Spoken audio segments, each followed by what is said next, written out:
थे। किसानों की फसलें बर्बाद हो चुकी थी और लोग 2 वक्त की रोटी के लिए तरस रहे थे। विजय, एक साधारण किसान, हमेशा से अपने गांव की भलाई के लिए कुछ करना चाहता था। उसे पता था कि अगर जल्द ही कोई मदद नहीं मिली तो रामपुर का भविष्य अंधकारमय हो सकता है। बाजार की हलचल में विजय अपने काम से भटका हुआ सा दिखाई दे रहा था। वो लगातार इधर-उधर देख रहा था, जैसे किसी का इंतजार कर रहा हो। क्या ये खजाना वाकई में सच है? कहीं ये कोई चाल तो नहीं? लेकिन अगर ये असली है तो गांव के दिन बदल सकते हैं। तभी एक अजनबी विजय के पास आया। बिना कुछ कहे उसने विजय के हाथ में एक चिट्ठी थमा दी और गायब हो गया। ये कौन था? और ये चिट्ठी? इसमें क्या हो सकता है? विजय ने जल्दी से चिट्ठी को खोला। उसमें एक खजाने का नक्शा था। दिल धड़कने लगा। खजाना! शायद यह वही मौका था जिसकी उसे तलाश थी। गांव के बाहर विजय अपने सबसे करीबी दोस्त मोहन से मिलने पहुंचा। बरगद के पेड़ के नीचे खड़े हुए उसने मोहन को सारी बातें बताई। मोहन, ये खजाना हमें गांव के लोगों को बचाने का मौका दे सकता है। सूखा पड़ा हुआ है, लोगों के पास खाने को कुछ नहीं है। अगर ये खजाना हमें मिल गया तो हम सबकी जिंदगी बदल सकते हैं। खजाना? वो अभी जंगल के अंदर? भाई, कहीं ये कोई धोखा तो नहीं? ऐसा खजाने का पता क्या इतनी आसानी से मिल जाता है? मुझे नहीं पता, लेकिन हमारे पास और कोई रास्ता भी तो नहीं है। अगर ये खजाना असली हुआ तो हम गांव को नई शुरुआत दे सकते हैं। दोनों ने तय किया कि वे अगले दिन रात के अंधेरे में जंगल की ओर निकलेंगे। लेकिन विजय की बीवी सीता को विजय के हाव-भाव से कुछ शक हो चुका था। विजय घर लौटता है, लेकिन सीता उसकी बेचैनी और बातें छिपाने के ढंग को तुरंत भांप लेती है। विजय, तुम इतने चुप क्यों हो? पहले तुम मुझसे कभी कुछ नहीं छिपाते थे। आज ऐसा क्या हो गया? कुछ नहीं सीता, बस काम का थोड़ा तनाव है। लेकिन सीता को यकीन नहीं हुआ। रात में जब विजय गहरी नींद में था, उसने विजय की जेब से वो नक्शा निकाल लिया। नक्शे को देखकर उसे समझ आया कि विजय कुछ बड़ा करने की सोच रहा था। लेकिन उसने सोचा, क्या ये खजाना सच में गांव के लिए है? या विजय के इरादे बदल चुके हैं। आधी रात को विजय और मोहन चुपचाप घर से निकलकर जंगल के रास्ते पर पहुंचते हैं। सीता भी उनके पीछे पीछे निकल पड़ती है। दोनों दोस्त जंगल के किनारे पहुंचते हैं, जहां वो अजनबी उनका इंतजार कर रहा होता है। यहाँ तक तो सब सही है। अब हमें जल्द से जल्द खुदाई शुरू करनी होगी। मुझे ये जगह सही नहीं लग रही विजय।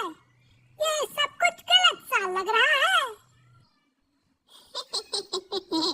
डरो मत, बस जल्दी करो।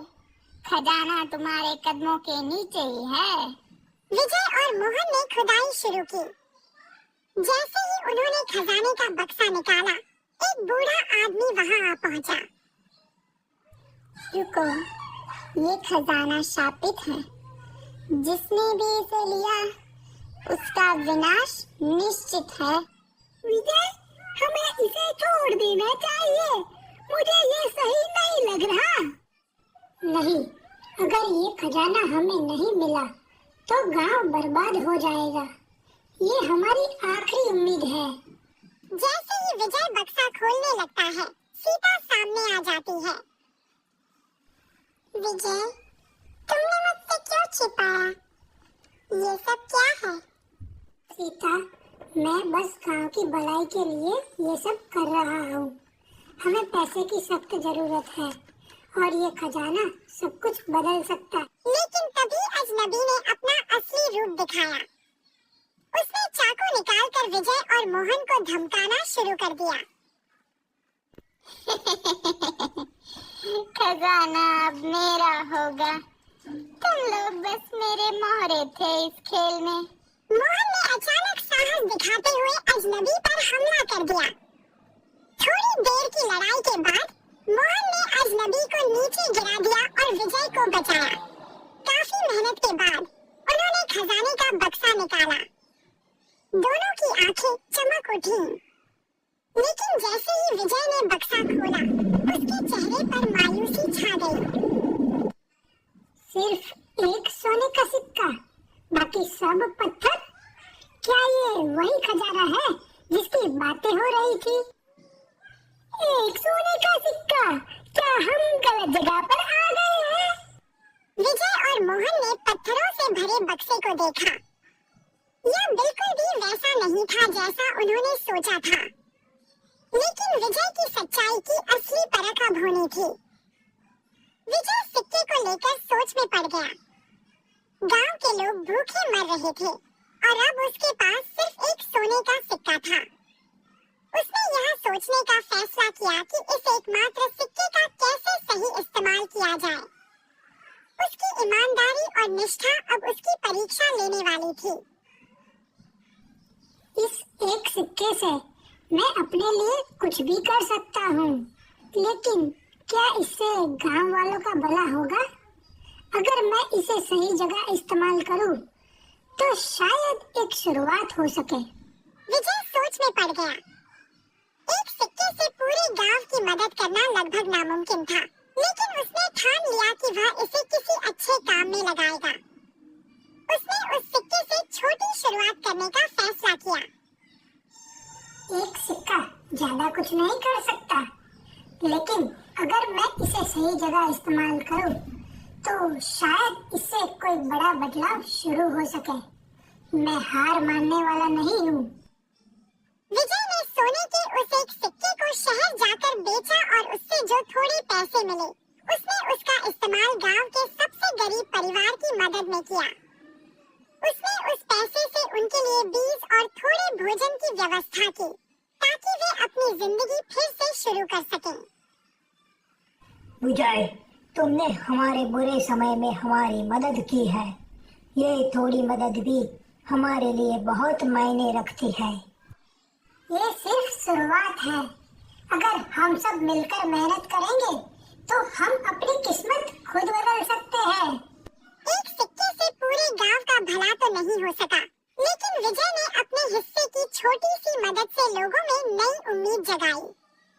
उसने दिखा दिया कि सच्चाई और निष्ठा से काम करने वाले इंसान कभी हार नहीं मानते। विजय की इस निस्वार्थता से गांव में धीरे धीरे खुशहाली लौटने लगी। एक दिन जब विजय अपने खेत में काम कर रहा था, वही बूढ़ा आदमी फिर से उसके सामने प्रकट हुआ। लेकिन इस बार वह साधारण बूढ़ा नहीं, बल्कि जादुई शक्तियों से भरपूर दिख रहा था। विजय, तुमने उस खजाने का सही उपयोग किया। असली खजाना दौलत में नहीं, बल्कि सच्चाई और निष्ठा में है। तुम्हारी परीक्षा उस एक सोने के सिक्के से नहीं थी, बल्कि यह थी कि तुम उस एकमात्र संपत्ति का क्या करते हो। आप कौन है और ये सब क्या है? मैं एक साधारण इंसान नहीं, बल्कि जादुई शक्ति वाला रक्षक हूँ। मैंने तुम्हें परखा और तुमने अपनी सच्चाई और ईमानदारी से वो परीक्षा पास की है।